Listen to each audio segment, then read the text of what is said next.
UPSC civil service exam crack करना है या एसएससी का एग्जाम क्रैक करना है, दिल्ली पुलिस का एग्जाम क्रैक करना है या किसी भी कॉम्पिटिटिव एग्जाम के लिए तैयारी करनी है, आपको खबरों से खुद को अपडेट रखना बहुत ज़रूरी है।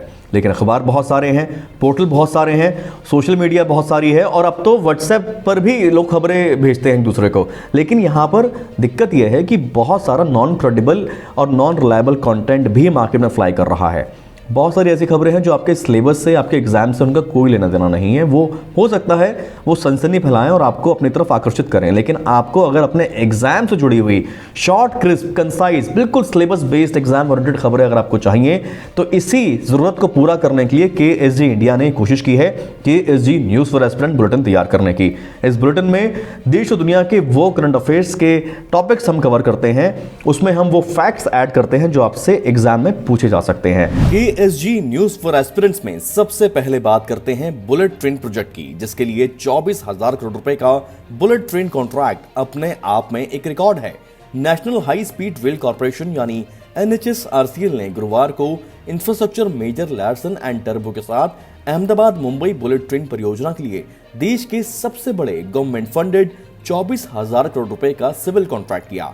निर्माण कंपनी ने कहा कि इन्होंने काम शुरू करने के लिए जमीन पर लोगों को तैनात भी कर दिया है। एनएचएसआरसीएल ने एलएनटी को गुजरात में आने वाले 325 किलोमीटर के लिए काम दिया है। रेलवे बोर्ड के सीईओ और अध्यक्ष वीके यादव ने कहा कि इस पहली बुलेट ट्रेन परियोजना के पूरा होने के बाद सरकार 7 और रूट्स पर इसी तरह के ट्रेन कॉरिडोर बनाएगी। मिशन कोविड सुरक्षा के बारे में जान लीजिए। भारत सरकार ने कोविड-19 वैक्सीन को विकसित करने की कवायद तेज कर दी है। 5 से 6 संभावित वैक्सीन के विकास में तेजी लाने के लिए भारत सरकार ने मिशन कोविड सुरक्षा शुरू किया है। डिपार्टमेंट ऑफ बायोटेक्नोलॉजी यानी डीबीटी ने यह भी कहा कि सुनिश्चित किया जाएगा कि वैक्सीन के लिए लाइसेंस मिलने की प्रक्रिया को जल्द पूरा कर बाजार में उतारा जा सके। सरकार ने इस महीने की शुरुआत में वैक्सीन के लिए 900 करोड़ रुपए के पैकेज की भी घोषणा की थी। 10 वैक्सीन उम्मीदवारों को डीबीटी सपोर्ट कर रहा है और 5 वैक्सीन पर ह्यूमन ट्रायल भी चल रहा है। अगली खबर टेक्नोलॉजी से जुड़ी है। भारतीय अंतरिक्ष अनुसंधान संगठन यानी इसरो ने हाल ही में अपने नेटवर्क में 1.65 पेटाफ्लॉप्स परम अंबर को शामिल करने के बाद अपनी सुपर कंप्यूटिंग क्षमता को मजबूत किया है। अंबर की फुल फॉर्म है advance machine for basic atmospheric research. परम अंबर 2 पेटाबाइट्स का हाई थ्रूपुट स्टोरेज और 1 टेराबाइट की आर्काइवल कैपेसिटी भी देता है। हाल ही में इसरो के अध्यक्ष के सिवान द्वारा उद्घाटन किया गया परम अंबर अंतरिक्ष एजेंसी की सबसे बड़ी ऑपरेशनल कंप्यूटेशनल सुविधाओं में से एक है। परम अंबर के कुछ और इंपॉर्टेंट फैक्ट समझ लीजिए। Pune headquartered centre for development of advance computing ने इसे डेवलप किया है। भारी बारिश की prediction, air quality, cloud burst, महासागर और रेडिएशन जैसे तमाम मौसम संबंधी पूर्वानुमान और इनकी साइंटिफिक रिसर्च के लिए अंबर का उपयोग किया जाएगा। पिछले बुलेटिन में हम विस्तार से परम सिद्धि पर बात कर चुके हैं। अगर आपने नहीं देखा तो अभी देख लीजिए, प्लेलिस्ट में आपको सभी बुलेटिन मिल जाएंगे। तकनीक से जुड़ी एक और खबर का रुख करते हैं। और ज्यादा स्टारलिंक सैटेलाइट लॉन्च किए गए हैं। एलोन मस्क की स्पेसएक्स ने 25 नवंबर 2020 को एक और सफल मिशन की शुरुआत की, जिसमें 60 से ज्यादा स्टारलिंक उपग्रहों को फैल्कन 9 रॉकेट से लो अर्थ ऑर्बिट में ले जाया गया, जो किफायती इंटरनेट सेवा मुहैया करवाने के काम आएगा। रीयूजेबल फैल्कन 9 रॉकेट ने इस बार रिकॉर्ड तोड़ 7वीं यात्रा की। यह स्पेसएक्स का 16वां स्टारलिंक मिशन था। कंपनी अब तक इस मिशन के लिए लगभग 1000 छोटे सैटेलाइट लॉन्च कर चुकी है। स्टारलिंक इंटरनेट प्रोजेक्ट पर डिटेल में हम चर्चा केएसजी न्यूज फॉर एस्पिरेंट्स बुलेटिन में कुछ दिन पहले ही कर चुके हैं। आप चाहें तो प्लेलिस्ट में जाकर पुराने बुलेटिन भी देख सकते हैं। अब बात बायोडायवर्सिटी की। महाराष्ट्र के समुद्री तटों में अब देखा गया ब्लू टाइड। जाने क्या है ये ब्लू टाइड। मौसम विभाग के मुताबिक मुंबई के जुहू, देवगढ़ और रत्नागिरी में समुद्र किनारे यानी बीचेस पर नीले रंग की झिलमिलाती हुई छटा देखी गई है। ब्लू टाइड के रूप में जानी जाने वाली ये घटना काफी दुर्लभ होती है। समुद्री वैज्ञानिकों के मुताबिक फाइटोप्लैंक्टन सूक्ष्म समुद्री वनस्पति को आमतौर पर डायनोफ्लैगेलेट्स के रूप में जाना जाता है। लहरें इन एक कोशिकीय सूक्ष्म जीवों को परेशान करती हैं और ये नीली रोशनी छोड़ते हैं। जब फाइटोप्लैंक्टन सूक्ष्म समुद्री वनस्पति ज्यादा बड़े हो जाते हैं तो उनमें से एक टॉक्सिक निकलता है। इससे नीले रंग की झिलमिलाती छटा बनती है।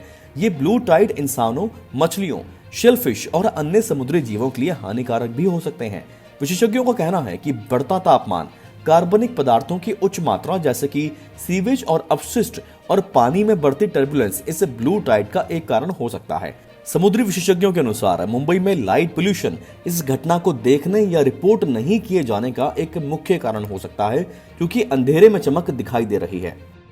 अगली खबर का रुख करते हैं। Union minister for social justice and empowerment ने Garima Greh a shelter home for transgender person का वडोदरा गुजरात में वर्चुअल सेरेमनी में उद्घाटन किया है।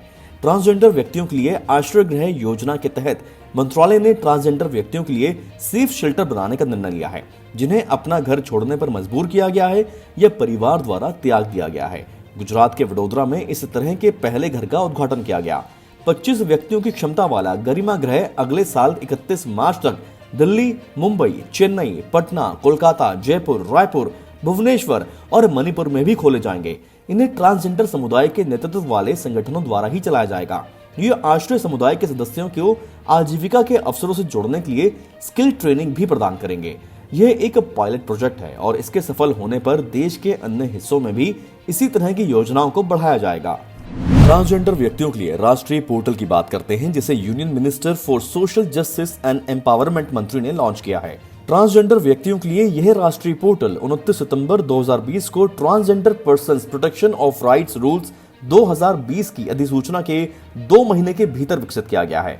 ये पोर्टल देश में कहीं से भी एक ट्रांसजेंडर व्यक्ति को प्रमाण पत्र और पहचान पत्र के लिए डिजिटल रूप से आवेदन करने में मदद करेगा। सबसे महत्वपूर्ण लाभ यह है कि यह ट्रांसजेंडर व्यक्ति को किसी भी फिजिकल इंटरफेस के बिना और किसी भी दफ्तर में जाए बिना आई कार्ड प्राप्त करने में मदद करता है। पोर्टल के जरिए ये अपने एप्लीकेशन का स्टेटस मॉनिटर कर सकते हैं, जो पूरे प्रोसेस में ट्रांसपेरेंसी सुनिश्चित करता है।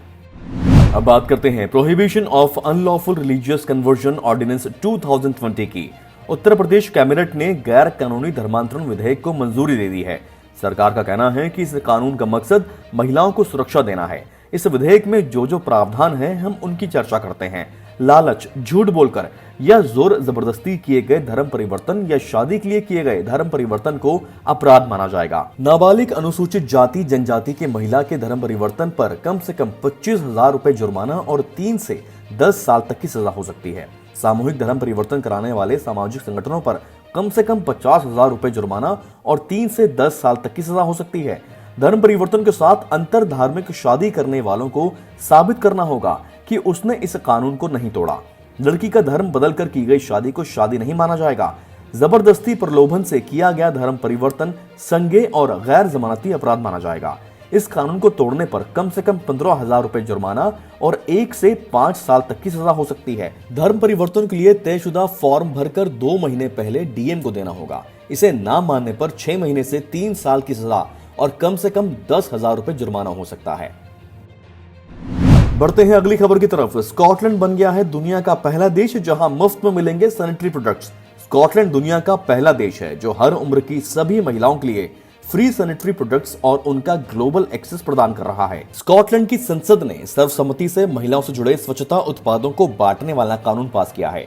Period products free provision Scotland act के तहत स्कॉटलैंड सरकार एक राष्ट्रव्यापी कार्यक्रम शुरू करेगी। कानून के तहत मासिक धर्म से जुड़े उत्पाद को सामुदायिक केंद्रों, युवा क्लबों, शौचालय और फार्मेसियों में भी रखा जाएगा। महिलाओं और युवतियों के लिए तय जगहों पर टैम्पॉन और सैनिटरी पैड उपलब्ध करवाए जाएंगे। विश्वविद्यालयों, कॉलेजों और स्कूलों को भी अपने शौचालयों में उत्पाद को मुफ्त देने के लिए कहा गया है। आईआईटी मद्रास के छात्रों ने नेत्रहीनों के लिए ब्रेल भाषा में टाइपिंग के लिए डिवाइस डिजाइन की है। असिस्टिव डिवाइस एक स्मार्टफोन के पोर्ट में फिट बैठता है और उन्हें ब्रेल सामग्री को टाइप करने, सीखने और पढ़ने में मदद करता है। यह उन्हें सेल्फ नेविगेट करने, लोगों और चीजों को पहचानने में भी मदद करता है। छात्रों ने एक मौजूदा उत्पाद पर सुधार किया जो नेत्रहीनों को अपने फोन पर पीडीएफ फाइलों को पढ़ने की अनुमति देता है। इस टीम ने क्यूब जैसा एक कॉम्पैक्ट डिवाइस डिजाइन किया है जो स्मार्टफोन के चार्जिंग पोर्ट या ईयरफोन जैक में फिट हो जाता है। इसमें एक तरफ 4 रिफ्रेशेबल ब्रेल सेल के 24 डॉट्स हैं और दूसरी तरफ कैमरा है। मुझे पूरी उम्मीद है जो खबरों का सारांश हमने आपको दिखाया ये आपको अच्छे से समझ भी आ रहा होगा, आपका समय भी बच रहा होगा और हिंदी और इंग्लिश दोनों मीडियम के एस्पिरेंट्स को इससे कुछ जानकारी हासिल हो रही होगी। इस समय का आप यूटिलाइज करें अपने समय को। KSGindia.com पर भी विजिट करें, स्टडी मटेरियल वहां पर भी अवेलेबल है। KSG इंडिया के ऑनलाइन लर्निंग प्रोग्राम के साथ साथ पावरफुल क्लासरूम कोर्सेज की शुरुआत हो रही है, आप खुद को एनरोल भी कर लें।